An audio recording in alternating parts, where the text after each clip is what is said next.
نبی علیہ الصلوۃ والسلام اس کی بہت تیاری فرمایا کرتے تھے، کیونکہ ایک دفعہ زندگی میں آئے تو پھر شاید اگلی دفعہ آئے گا۔ کس کو پتا ہوتا ہے کہ کس کے نصیب میں کتنے رمضان یا کتنے روزے ہیں؟ تو نبی علیہ السلام کو شروع سے اس کی جو ہے وہ فرما دیا کرتے تھے۔ یہ تو کوئی جانے کہ جب موت نکلتی ہے نا تو اللہ فرماتا ہے کہ اے محبوب وَلَوْ تَرَىٰ إِذِ الظَّالِمُونَ فِي غَمَرَاتِ الْمَوْتِ، محبوب کاش آپ اس وقت دیکھیں ان ظالموں کو کہ جب ان کی روح نکل رہی ہوتی ہے، جب موت کی سختیوں میں ہوتے ہیں تو ان کی حالت اس وقت دیکھو کہ ان کی گردن کے سریے کیسے نکلے ہوئے ہوتے ہیں، ان کی عقل و غرور کیسے خاک میں ملا ہوا ہوتا ہے۔ آپ دیکھیں ان کو جن کو بڑے بڑے جو ہے وہ گارڈ آف آنر پیش کیے جاتے ہیں، جن کو بڑے بڑے سلوٹ مارے جاتے ہیں، اور جو اپنے آپ کو سمجھتے ہیں کہ شاید ہم کوئی جو ہے وہ آسمانی مخلوق زمین پہ اتر آئے ہیں، جو انسان کو انسان نہیں سمجھتے، جو کسی کو گھا نہیں ڈالتے۔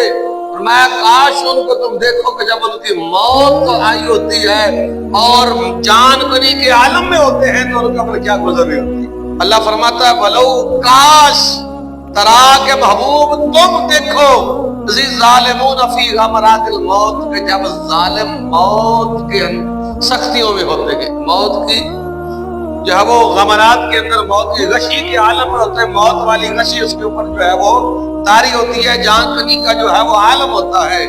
والملائکۃ باسطوا ایدیہم، اور فرشتوں نے یوں اپنے ہاتھ جو ہے وہ پھیلائے ہوئے ہوتے ہیں، اور فرشتے انہیں کہتے ہیں اخرجوا انفسکم، چلو بھائی وقت پورا ہو گیا، نکالو اپنی جانیں، روحیں نکالو، ٹائم پورا ہو گیا۔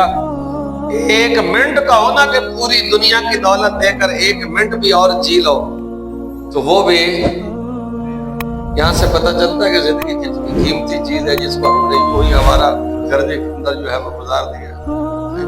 ایک منٹ ہاں نکالو، الیوم تجزون عذاب الہون، آج تمہیں عذاب دکھایا جائے گا، ہاں آج تمہیں بدلہ دیا جائے گا عذاب خون کا۔ کیوں؟ بما کنتم تقولون علی اللہ غیر الحق، تم اللہ کے اوپر حق کے علاوہ باتیں کرتے تھے، تم حق نہیں بات کرتے تھے، نہ حق باتوں میں تھے۔